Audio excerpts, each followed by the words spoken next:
President Cyril Ramaphosa has once again promised that power cuts will soon be a thing of the past. A year after announcing Electricity Minister, Ramaphosa assured the country that there's light at the end of the tunnel. To unpack this further, I'm joined by Chief Product Officer for Synapse Ultra at Rubicon, Nick Roche.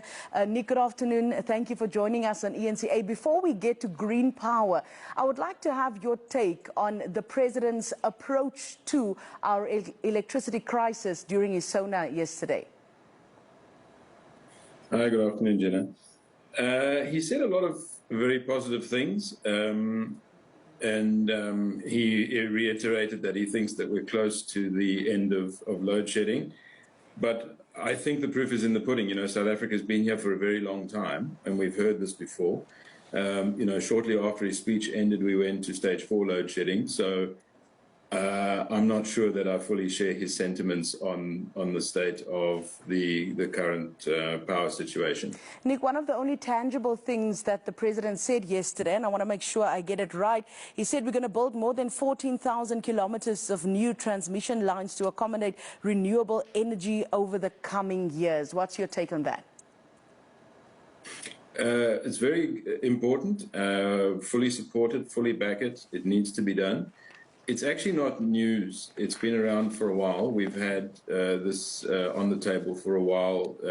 It's very important because we needed to evacuate any new power that we put into the grid. So, you know, we're talking about all these green energy things, and it's all true, but you need to put that power somewhere.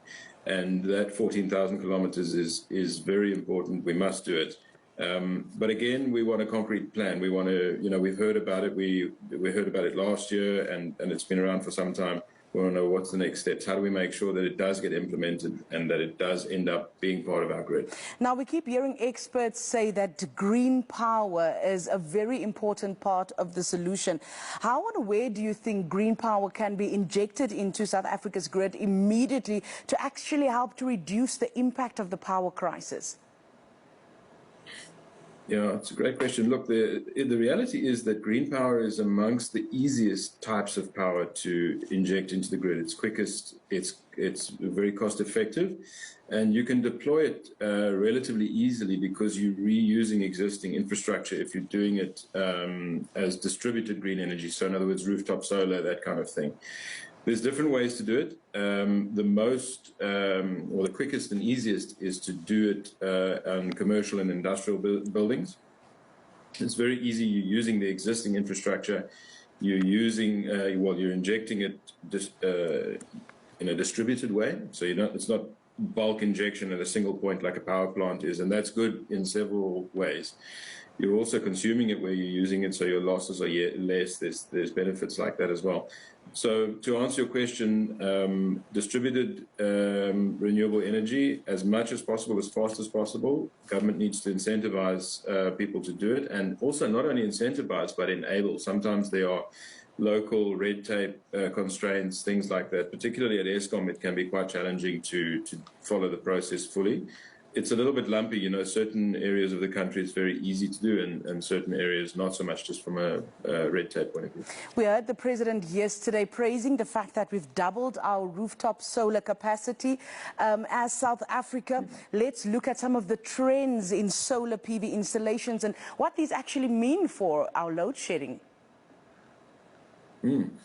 So there are unofficial estimates that we added, or we imported certainly, around 2 gigawatts of solar panels last year, so during 2023. That's a significant number. Now, not all of that is already on our grid. Some of it might have been re-exported to maybe, you know, neighboring countries, and some of it has yet to be installed. But it's nonetheless a very big number, and that's the private sector driving very hard. There's demand.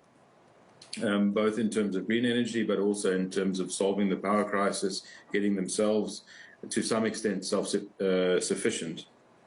And I would expect that we need to continue at that rate. You know, if you think that we added, let's say hypothetically, maybe 1 or 1.5 gigawatts of power last year, and we continue to do that, it absolutely will make a difference to the current situation. We also heard President Ramaphosa yesterday saying that as the country, they've decided to support electric vehicle manufacturing in South Africa. A big question around that, though, is whether we have the power that is required to support electric vehicles in South Africa, Nick? Yeah, it's a great question. So, first and foremost, we fully support it. There's a risk to our automotive manufacturing if government don't get behind the transition to e-mobility and electric vehicle manufacturer. And that has been in question for a while. So it was really great to hear, and I hope that they get on that and they really put their best foot forward, make sure that the local manufacturers feel welcome, they're incentivized, and they're looked after. So that's the first part of the picture. The second part of the picture is, you're quite correct, how do we power these things when we have produced them, if they come into our market? I once saw an estimate that, roughly speaking, if you transition your entire internal combustion fleet to electric, it's similar in size to the existing electric load. So in other words, the rest of the economy, if you make, it would end up being similar to the vehicle consumption. So in other words, we have to double our generation and our capacity. Now, that would happen over quite a long time, but you have to start doing something about it, and you need to do something quite big and quite soon. So there's two parts. One is the actual energy generation itself, and the other is the transmission infrastructure that you need to move that power to where it needs to be. And then I suppose thirdly is also the charging infrastructure in and of itself, the actual charge points. Private sector is working quite hard on the charge points, but again, the government really needs to step in to accelerate that. But the weakness, I guess, would be the actual energy available to put into those vehicles through those charge points and the network to get them there. And again, that's squarely on the government shoulders. Nick, my last question to you, if you could keep it brief, perhaps for us, I'd appreciate that. The president was not very clear as to when load shedding will end, but he says it is in the near future. We are making progress. We are on stage 4 right now. Do you share those same sentiments? Is it in our near future, as the president says? I honestly think that that's wishful thinking. You know, stage 4 means that's roughly 4 gigawatts. 4 gigawatts is roughly 20% of our load.